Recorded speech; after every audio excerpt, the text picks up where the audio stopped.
வணக்கம், நான் அம்மு வீட்டு சமையல் மோகனா. இன்றைக்கி வீடியோவில் சிக்கன் ஃப்ரைட் ரைஸ் எப்படி செய்யணும்னு பார்க்க போகிறோம். வாங்க பார்க்கலாம். நம்ம அஜினோமோட்டோலாம் எதுவும் சேர்க்காமல் செய்ய போகிறோம். ஃப்ரைட் ரைஸ்க்கு தேவையான பொருள்லாம் பார்க்கலாம் வாங்க. சிக்கன் 1/2 கிலோ சிக்கன் எடுத்திருக்கேன். இஞ்சி பூண்டு பேஸ்ட்டு, வெறும் மிளகாத்தூள், அப்புறம் கார்ன்ஃப்ளவர் மாவு, கரம் மசாலா, இதெல்லாம் சிக்கன் பொரிக்கிறதுக்கு தேவை நம்மளுக்கு. கார்ன்ஃப்ளவர் மாவு ஒரு 2 ஸ்பூன் போடுங்க. அரிசி மாவு 1 ஸ்பூன் போட்டிருக்கேன். கொஞ்சம் தேவையான உப்பு போட்டிருக்கேன். அப்புறம் கரம் மசாலா 1 ஸ்பூன் போடுங்க. வெறும் மிளகாத்தூள் 2.5 ஸ்பூன் எடுத்து வச்சுருக்கேன் 1/2 கிலோ சிக்கனுக்கு போடுங்க. இஞ்சி பூண்டு பேஸ்ட் 1 ஸ்பூன் போடுங்க. தயிர் ஒரு 2 ஸ்பூன் 3 ஸ்பூன் ஊற்றுங்க.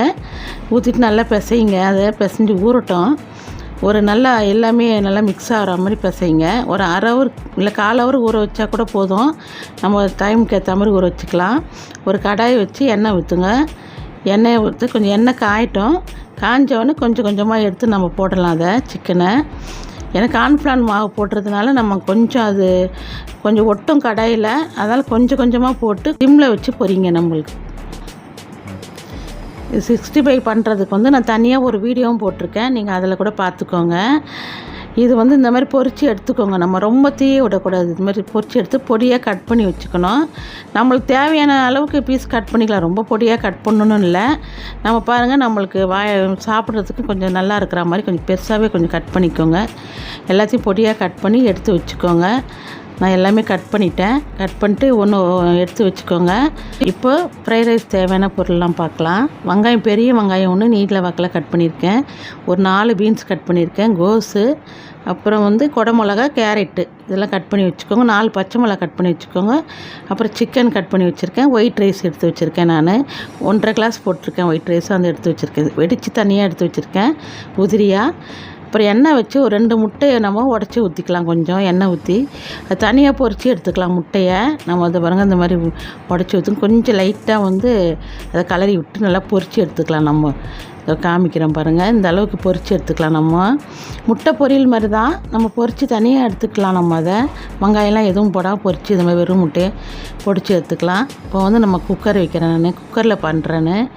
கொஞ்சம் எண்ணெய் விட்டுக்கோங்க. ஒரு 2 ஸ்பூன் அளவுக்கு எண்ணெய் விட்டுக்கோங்க. 1 ஸ்பூன் கொஞ்சம் நெய் போட்டுக்கிறேன். நான் நெய் விட்டுக்கோங்க. நெய் உருகட்டும். கொஞ்சம் உருகின அப்புறம் நம்ம இது போடலாம். ஒன்று ஒன்றா அந்த நெய் போட்டிருக்கேன். நல்லா நெய் காயட்டும் நம்மளுக்கு. அப்போ தான் கொஞ்சம் நல்லாயிருக்கும். வெங்காயம் போடுங்க. பச்சை மிளகா 4 பச்சை மிளகா கட் பண்ணி வச்சுருக்கேன் பொடியாக. நம்மளுக்கு காரத்துக்கு அதுதான் பச்சை மிளகா தான். அதை நான் சின்ன சின்ன பீஸாக கட் பண்ணி வச்சுருக்கேன். நீல வாக்கில் கட் பண்ணல பச்சை மிளகாவை. வெங்காயம் மட்டும் நீல வாக்கில் கட் பண்ணியிருக்கேன். இந்த அளவுக்கு நல்லா கொஞ்சம் செவந்ததும் நம்ம இஞ்சி பூண்டு பேஸ்ட்டு போடலாம். நான் 1 ஸ்பூன் இஞ்சி பூண்டு பேஸ்ட்டு போட்டேன். ஏற்கனவே நம்ம சிக்கன் கொஞ்சம் போட்டிருக்கோம். அதனால் 1 ஸ்பூன் போடுறேன். இந்த மாதிரி அது பச்சை வாசனை போட்டோம். இஞ்சி பூண்டு பேஸ்ட்டு கொஞ்சம் பச்சை வாசனை போட்டோம்.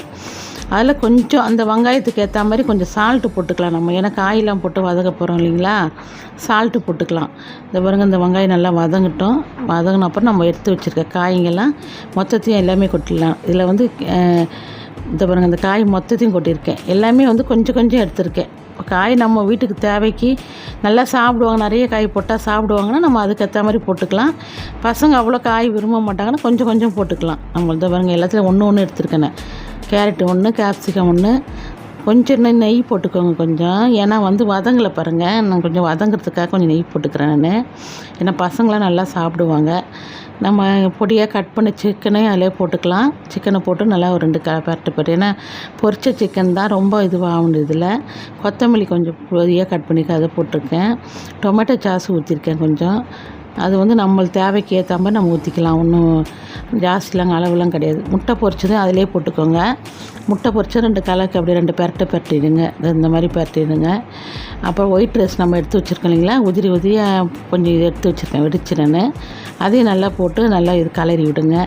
அந்த கட்டி இல்லாத கொஞ்சம் கலரி விடுங்க. இந்த பாருங்க, இந்த மாதிரி கலருங்க. பார்க்குறதுக்கு தெரியுது இல்லைங்களா, அதான் கட்டி இல்லாமல் கலருங்க நல்லா. கொஞ்சம் லாஸ்ட்டில் பெப்பர் தூள் நான் 2 ஸ்பூன் போட்டிருக்கேன். குழந்தைங்களாம் சாப்பிடுவாங்கன்னா இங்கே 1 ஸ்பூன் போதும் நம்மளுக்கு. ஏன்னா பச்சை மிளகா வர பொடியாக கட் பண்ணி போட்டிருக்கேன். பெரியவங்களுக்குனா 2 ஸ்பூன் கரெக்டாக இருக்கும்.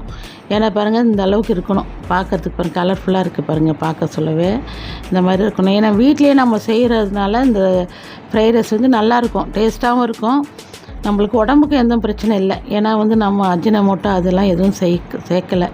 அதனால் இது வந்து நல்லாயிருக்கும் சாப்பாடு. பசங்களும் விரும்பி சாப்பிடுவாங்க. செஞ்சு சாப்பிட்டு பாருங்கள், உங்களுக்கு இந்த டேஸ்ட் பிடிக்கும்னு நினைக்கிறேன். பாருங்கள், நீங்களும் இந்த ஃப்ரைட் ரைஸை சமைச்சு பார்த்துட்டு எனக்கு கமெண்ட்டில் சொல்லுங்கள் எப்படி இருக்குன்னுட்டு. உங்களுக்கு ஏதாவது வீடியோவில் ஏதாவது ரெசிபி தேவைப்படுதுன்னாக்கா நீங்கள் சொல்லுங்கள், கமெண்ட் பண்ணுங்கள். நான் வந்து வீடியோ போடுறேன் உங்களுக்கு. இந்த வீடியோவில் ஏதாவது உங்களுக்கு டவுட் இருந்தால் கமெண்ட் பண்ணுங்கள், நான் ரிப்ளை பண்ணுறேன். இந்த வீடியோ உங்களுக்கு பிடிச்சிருந்தா லைக் பண்ணுங்கள், ஷேர் பண்ணுங்கள். நிறைய சமையல் வீடியோவுக்கு சப்ஸ்கிரைப் பண்ணுங்கள்.